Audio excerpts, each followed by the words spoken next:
It's Weekend Update with Colin Jost and Michael Che.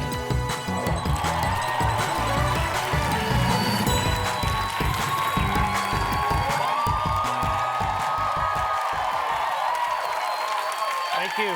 Thank you very much. Good evening, everyone. Welcome to Weekend Update. I'm Michael Che. I'm Colin Jost.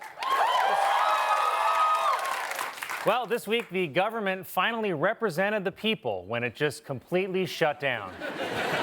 Honestly, didn't it feel like the government kind of needed a break? Just so we could all catch our breath?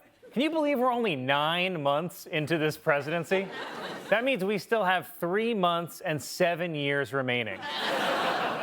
I already tried fighting. I'm tired. I went to so many protests this summer, but honestly, it was worth it because we finally got them to change the Cracker Barrel logo back to the original, featuring my actual grandpa. And I know it's scary for a lot of people right now, but I'm trying to stay positive, and I'm trying to remember the words of a great man. Nothing bad can happen. It can only good happen. The last time the U.S. government shut down was during President Trump's first administration in 2018, which was so long ago, we look like this. President Trump claimed that one of the reasons the government shut down is because Democrats want transgender for everybody, which is obviously not true. But at the same time, I wouldn't say no to my own set of these. I don't gotta wear them. Israel and Hamas have tentatively agreed to President Trump's plan to end the war in Gaza. And you could tell Trump wrote the plan himself.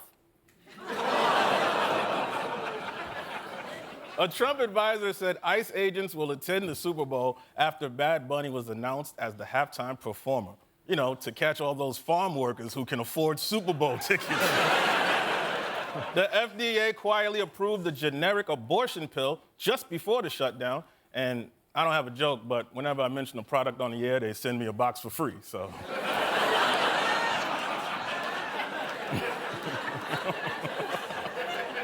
Hey.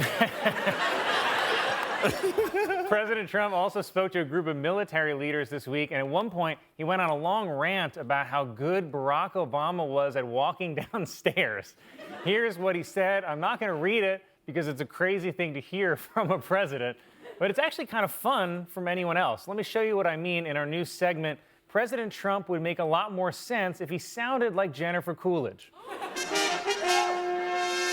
Be cool. Be cool when you walk down, but don't pop down the stairs. So one thing with Obama, I had zero respect for him as a president, but he would bop down those stairs. Da-da-da-da-da-bop-bop. This has been President Trump would make a lot more sense if he sounded like Jennifer Coolidge. Sean Combs was sentenced on Friday to 4 years in prison, and I'll be honest, it's hard for me to enjoy watching someone I love get punished, but that's what Diddy would do.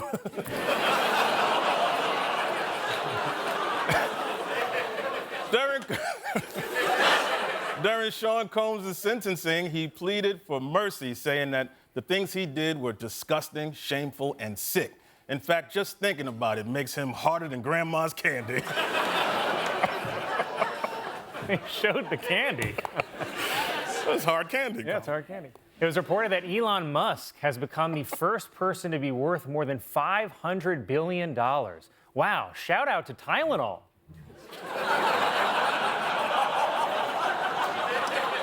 New York Mayor Eric Adams has ended his re-election bid, citing an official reason of too much swagger for y'all.